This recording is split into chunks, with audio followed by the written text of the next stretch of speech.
Good morning, everybody. We're waiting for the few final people to pop into the conference, and we'll get started in just a few seconds.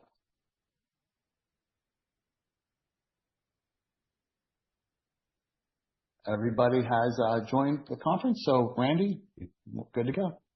Thank you, Mike. Welcome to Legend Power Systems Fiscal 2025 Year-End Investor Call. I'm Randy Buckmer, Legend's Chief Executive Officer.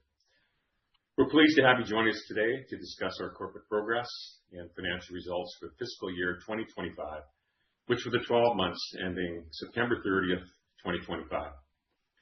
Please note that certain statements in this call may be forward-looking in nature. They include statements involving known and unknown risks, uncertainties, and other factors that could cause actual results to differ materially from those expressed or implied in our forward-looking statements. For more information about Legend's forward-looking statements and risk factors, please see our management discussion analysis, which was filed on SEDAR yesterday under our company profile at sedarplus.ca. I'm joined today by Paul Moffat, our Chief Operating Officer and Acting CFO, and Mike Cioce, our VP Sales and Marketing. Paul will provide an update on the various operational units under his leadership, and Mike will discuss the extraordinary challenges affecting sales over the last year and his appropriate plans and tools that have been developed to minimize the challenges' impact on sales going forward. We've operated, obviously, on a tight cash environment for the last couple of years, and 2025 was also a tight cash year. We continued to make the necessary expense and operational cost reduction changes to keep our momentum going, including several leadership team members deferring salaries from September to January.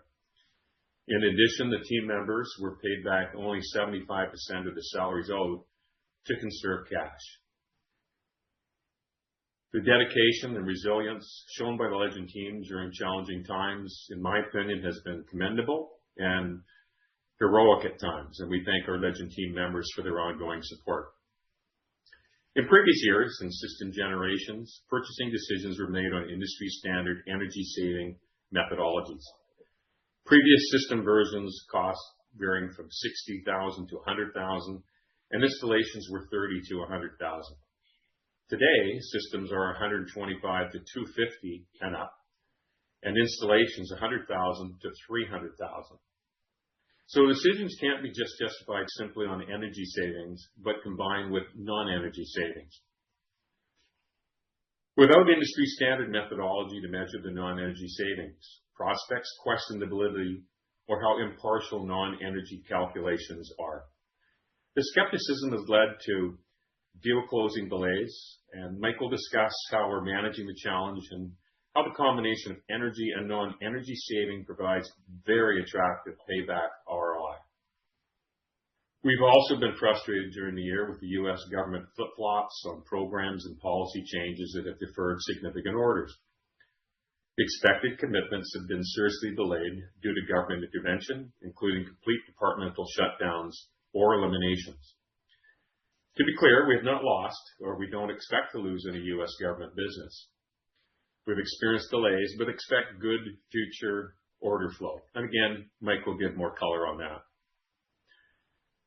We continue to lower component costs and increase our system margins. Substantial reviews have been conducted to source new vendors or better pricing reduce our COGS. And we expect to achieve 50% margins during the next year. We managed our backlog by leveraging existing inventory to continue fulfilling commitments. We currently have a 7-system backlog and expect all systems to be shipped by year-end. We see more opportunity than ever before. Smart gate interest is strong. We're close on numerous large multiple-year deals, and in-field system performance has been outstanding on the new product. Importantly, while the green and dusting sector has faced political challenges, Legend Power's value proposition transcends political narratives. Over the last year or so, power quality and the cost of bad power are being highlighted.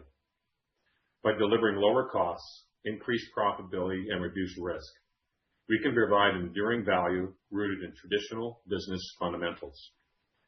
We see a bright Legend future, and the Legend team is absolutely committed to make Legend Power a success story. On that note, and share some more insight, Paul, to you, please. Hi, and thanks, Randy. Revenue for our fourth quarter 2025 was $690,000. That was compared to $705,000 in the same quarter of fiscal 24.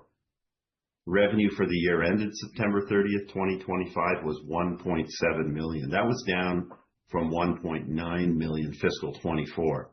And that was basically unit volume, a couple of units more in 24, and also deal value. With ongoing shipment of our backlog, our cash receipts are steady, and our inventories levels have continued to reduce. We saw a 25% reduction year over year in inventories from 24 to 25. Gross margin for the year ended September 30th, 25 was 23% compared to 38% in fiscal 24. And there's some good assignable reasons for that. The decrease in gross margin in 25 was primarily due to an additional inventory provision, which we've completed. We do not see any more of those provisions in the near future, as well as an increase in our costs due to inflation and a decrease in average price due to product mix and what has been sold. But as Randy mentioned, we do expect to see 50% gross margins, and we have active supplier and material cost reductions in play that will help us to achieve our 50% target. Our operating expenses for the fourth quarter of 25 were at an all-time low of $650,000. That's $217,000 per month. We have ideas to lower that even further, and that's down from almost $1 million per quarter in the same quarter of fiscal 24. In some years in the past, 2 or 3 years ago, we had costs of as much as $550,000 per month. So we've done a dramatic change, a massive improvement in our monthly costs, and we continue to focus on that, conserve cash, and we plan to do more in that area. Overall operating costs for the year ended September 30th, 25 were $3.7 million versus $4 million in fiscal 24. And the primary cause for the decrease was really optimization of processes and resources. We had lower headcount, salaries, consulting, and system costs all decreased as a result of internal cost cutting and continuous improvement measures.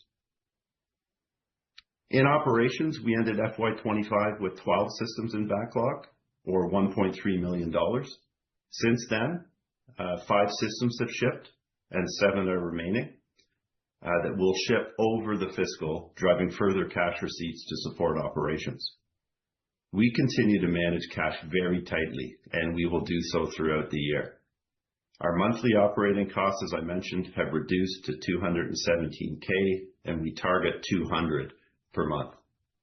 And again, this was achieved through continuous improvement in all areas of the business, streamlining of processes, and elimination of any costs, obviously, that we don't need, but ones that are not specifically driving revenues within the business. We continue our focus on COGS reduction. We've recently received a prototype component that will reduce our COGS by close to 10%, potentially 12 to 15, with other actions underway. We expect to implement mid-summer of this year in support of our objectives for fiscal 26. In general, material costs have increased somewhat. However, with growing sales and ongoing supplier relationships, we have leverage to negotiate improved pricing and terms as we grow order size and we procure more materials from our strong partners that we've made over the many years.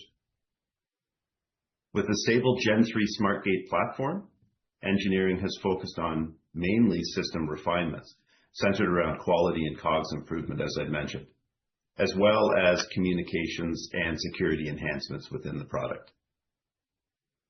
Our factory redesign is complete, and by adding a second shift, we have burst capacity designed in and available with no additional capital requirements. Thanks, everybody, and I'll pass it over to Mike. Thanks, Paul. Appreciate that. And thank you, everybody, for joining us today. As Randy outlined, fiscal 2025 was a challenging sales environment for us. but not because of market demand or because of product performance, but due to extraordinary external disruptions that directly affected decision timing. So I want to be clear about a few things from the outset.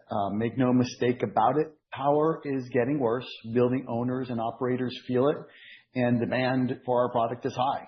However, we have experienced some delays in decisions and not lost opportunities. So I want to spend some time today talking about what actually happened. Again, as Randy mentioned, there were two major external disruptors to our sales cycles in 2025. First, U.S. tariffs certainly caused many commercials and institutional buyers to pause capital decisions. Even projects that had strong technical and economic justification stalled while decision makers waited to see how tariffs might affect prices, budgets, and broader market conditions. Second, the U.S. government shutdown effectively froze government sales activity. Budgets were delayed or cut, procurement timelines slipped, and our GSA multiple award schedule submission had to be restarted due to shutdowns and budget delays. As Randy noted, this was frustrating for all of us, but critically, we did not lose customer and government business. Projects were deferred or delayed, not canceled. We expect good order flow as procurement normalizes.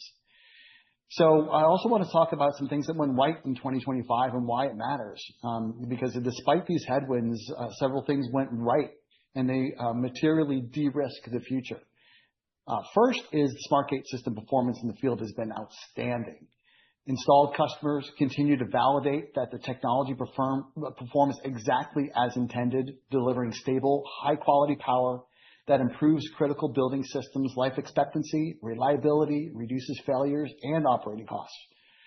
Our first system with the U.S. federal government was finalized, and we sold a number of systems and installed a number of systems to multiple markets. So that performance is translating into behavior. Again, during fiscal 2025, an existing customer materially expanded their SmartGate investment, adding a double-digit number of additional systems after initial installations proved out the value. And again, this is not an isolated case. It reinforces a pattern that we see consistently.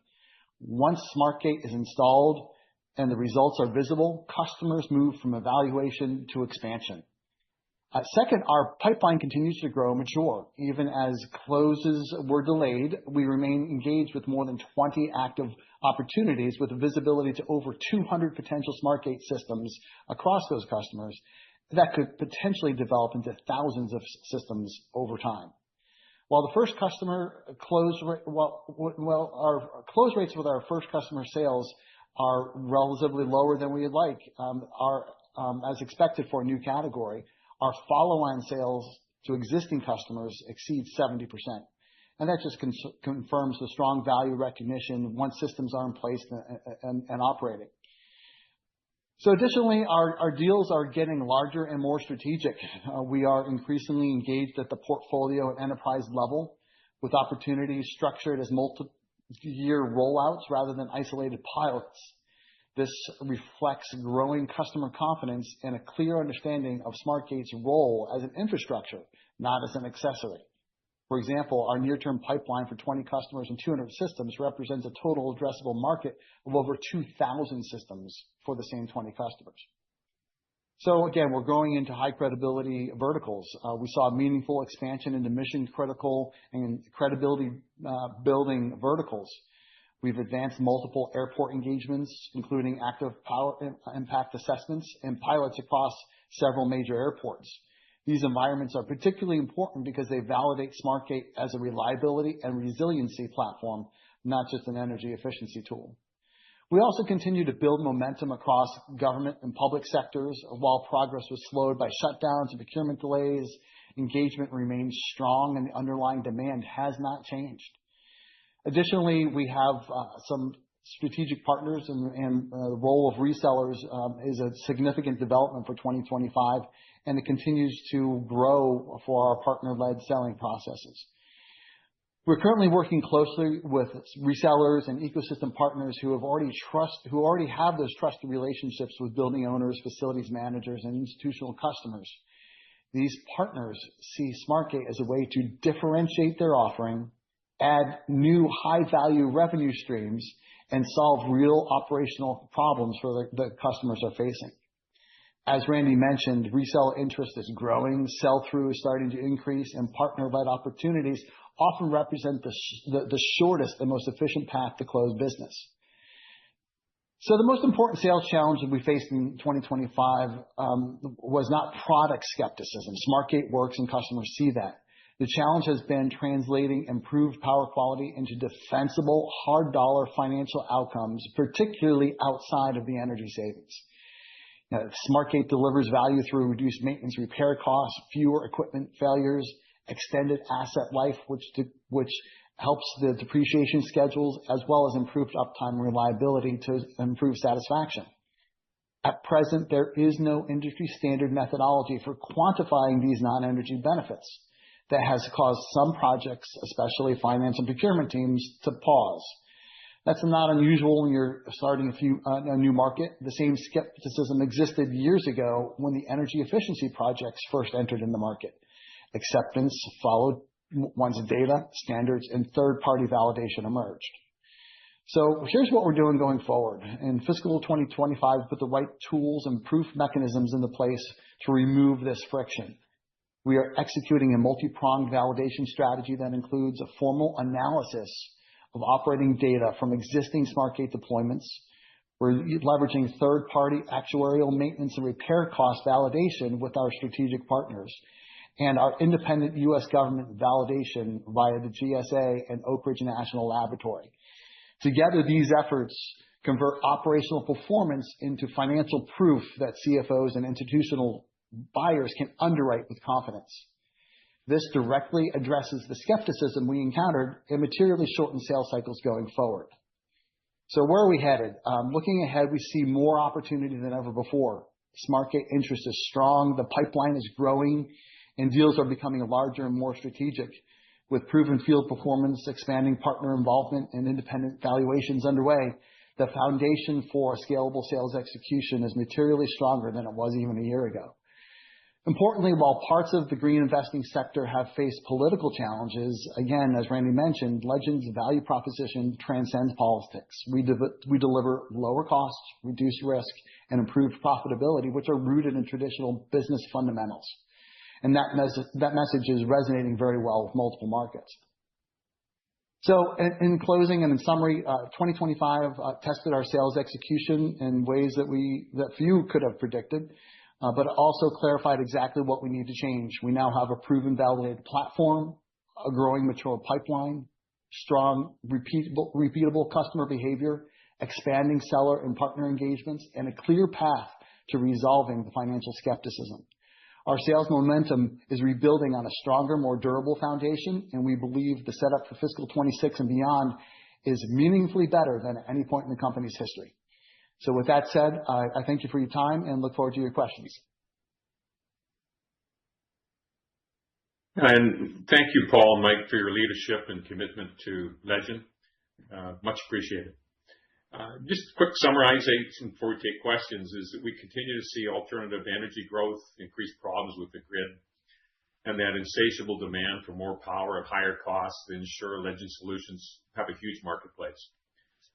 We're really comfortable and really pleased with the proven technology, the growing pipeline, and a clear path to strong revenue growth over the next few years. We're poised to redefine the future of power optimization. For those that invested in the journey, we think the future is extraordinarily bright and the best is yet to come. The team is very positive about where we're going in Legend's future. We're each committed to making Legend Power a leading power management company. We also want to thank you for your trust, your partnership as we continue this remarkable journey. Without you, we would not have the dream we have, so we appreciate that. At this point, we'd be pleased to take your questions. Yeah, Randy, and we had a couple of questions come in, and the first question is, what payback period in years can customers expect by buying and installing a SmartGATE platform? Shall I take that one? Okay, great. Absolutely. Thank you. So when we look at a fully benefited system, when we look at energy savings, maintenance repair savings, those are the small versions. Those are going to be in the tens of thousands of dollars per year. Where we see our customers getting the big benefit is in critical building system asset life expectancy. When you have a 20-year system that you've amortized and you're depreciating over a 20-year period, and that dies after 15 years, that's what they call the triple whammy, right? Because now not only do you have an additional 5 years worth of depreciation you need to take in 1 year, but you also have an unbudgeted capital replacement cost to replace that. And then you also have the impact to the people that depend upon the building. So when we look at a fully benefited system, when we look at the life expectancy increases and actually protection of those depreciation schedules, we can easily see paybacks in the 1.5, 2 years on a 20-year durable asset. And even if there's some skepticism that remains and they want to discount that, you can see that we're still going to be in the 3 to 4 year range. So our key is to really build the metrics and the proof points to be able to pull in that increased asset depreciation, those increased asset depreciation gains. Randy, anything to add to that? No, I think that's good. I think that it used to be the game of 3 or 4 year payback for energy savings, but with the additional cost of the systems and the increased cost of installations vis-a-vis larger systems and larger buildings, I think the overall value proposition has enhanced. But more importantly, I think it's, when you start a market, this is the wrap. We were talking about this yesterday at the board meeting.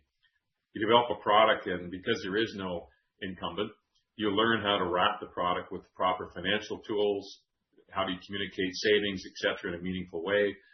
How do you address each different decision maker and their requirements in the organization? And that's the wrap. That's the wrap that makes the product more than just a physical product, but an overall effective business tool.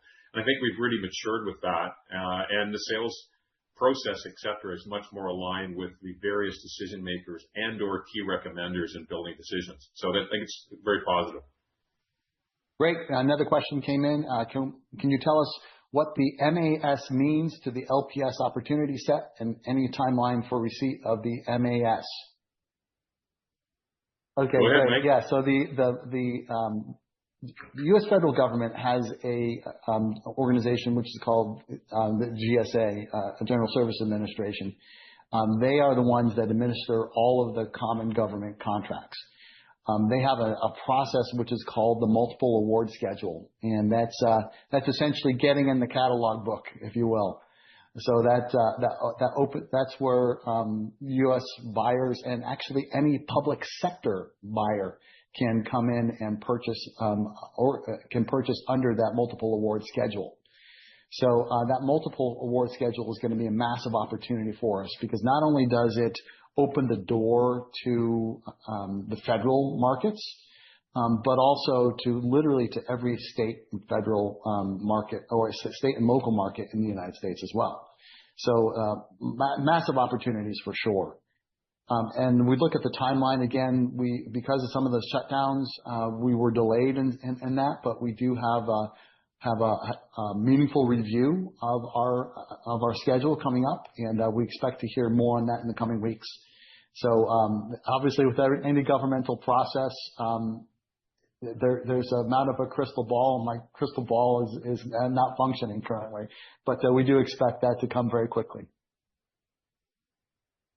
Yeah, and I would just add that we also have a system in a location within the GSA that's working extremely well. They're partnering with us. The other part is that the federal government has paid for the review with Oak Ridge Labs as part of the endeavor to validate the non-energy savings, et cetera. I think when a partner like the government pays a third party to do a fundamental review, it is really critical where you can see how the relationship has grown. So we've got a proven system. We've got a partner that wants to do business with us. We're going through the paperwork and making it easy and facilitate the procurement process. And we've got a third-party report being funded by the partner that we will be allowed to use. And we have been intimately involved in the development of the output of what that report will say. And we expect that preliminary report this quarter and a detailed report in September. But we're really more focused on the summary report because most people won't want to go through a phone book. They'll want to know, tell me what it says. But we'll use that as a sales tool and tie it all together with Mike's presentation. That will directly affect the skepticism and some of the challenging on some of the numbers when we can refer that the federal government paid for a report and we're fundamentally seeing these results and they can back it, has a lot of power on the sales cycle. Excellent. We've had a couple of questions that have come in about Oak Ridge Laboratories in the report, and I think that we've addressed those. The one thing that I also want to state is that someone asked about the trial install. And again, we want to be very clear, this is not a trial install. When we look at the GSA process, when we look at everything that we went through with them, there were about 800 companies that applied for this. There were 80 that were selected to go through final a review.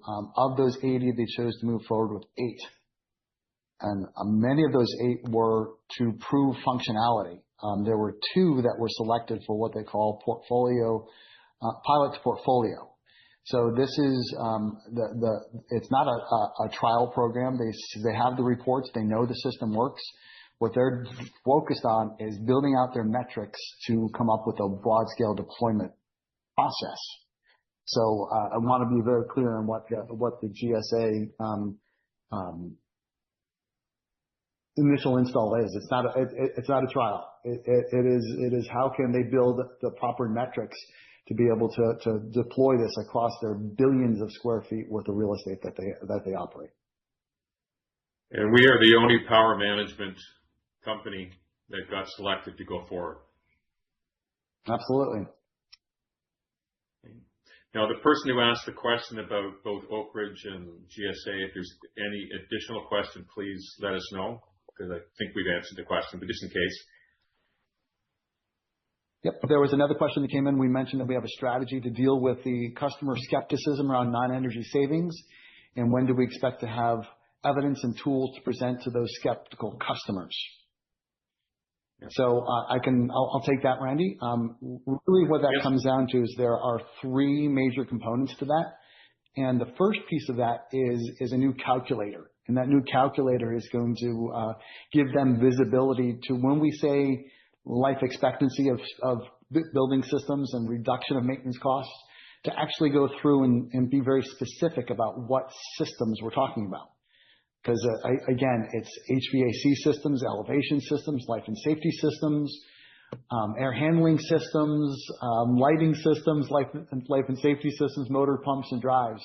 And when we are engaged with customers, our assumption is that they have that visibility in their head that they're doing that. We're taking that assumption away, and we're actually going to be listing all of those out. We're going to be showing them all of the systems that they have in their building and what the estimated repair costs are on those, and give them the ability to be able to normalize that and be able to show them exactly what a reduction could potentially look like.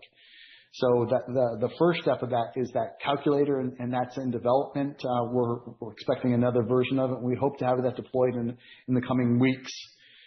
We look at the second prong of that is really focused around our work with Oak Ridge National Labs, as well as some of our third-party partners. Because when we look at our third-party partners, for example, one of the things that we assume is we use some of the ASHRAE numbers for maintenance repair of HVAC systems. And this particular company manages HVAC systems for about 30,000 different facilities. And they see their numbers materially differing from what ASHRAE is publishing. So they've done a very deep dive on that to understand what the increase in labor costs are, what the increase in parts and materials are. And then there's still a gap. And what's interesting is they looked across their network and they had spends in the $30,000 range, $30 million range, I'm sorry. And when they look at the budget on this, it's in the teens of millions of dollars. So even if they look at the increased labor costs, even if they look at the increased part costs, there's still more activity happening. That more activity is being driven by power quality. So we're codifying that, we're documenting that, and we're using that as an additional proof point. So it starts with understanding when we talk about building systems, what do we mean? Then we talk about the industry available research that validates that. And then what we're also doing is we're working with our customers to come up with a very deep financial deep dive on the impact of the systems that have been deployed. So this way we can show them what our actual experience is. So we can show them what to expect, why they expect it, and that we can actually deliver that. So that's a little bit about our three-pronged approach to deal with that customer skepticism around the non-energy savings. Mm-hmm.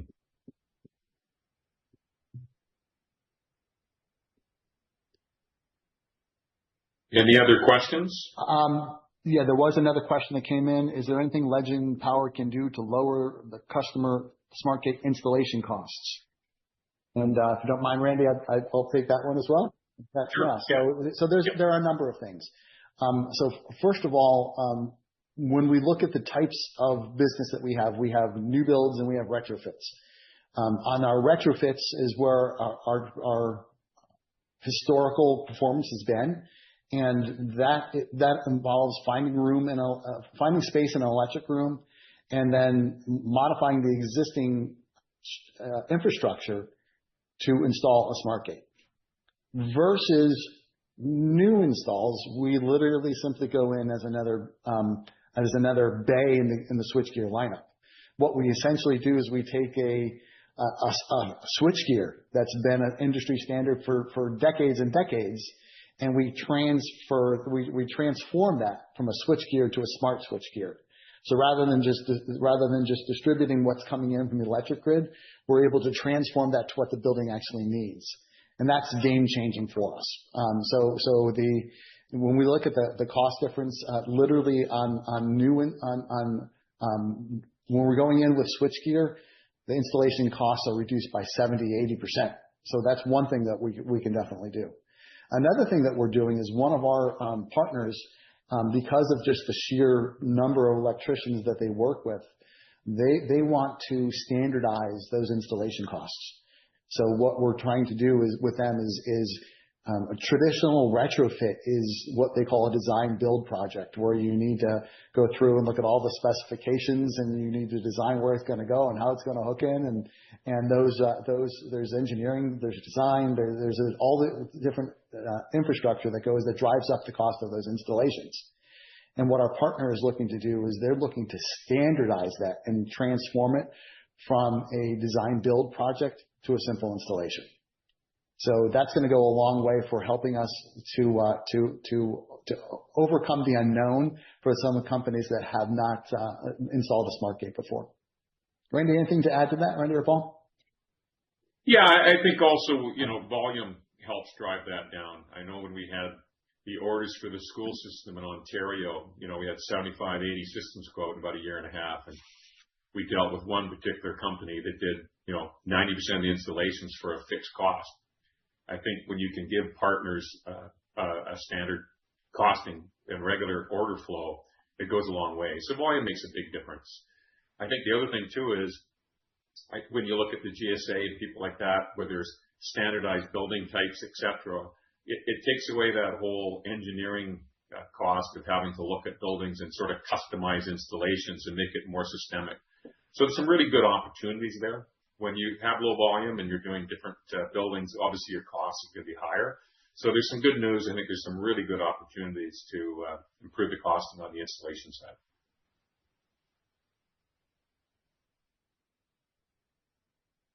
Those are all the questions that have been posed. If anybody has any final questions, please feel free to put those out there. Otherwise, Randy, I think we're ready for some closing remarks. Okay, just maybe give it 10 seconds to see if another question comes in.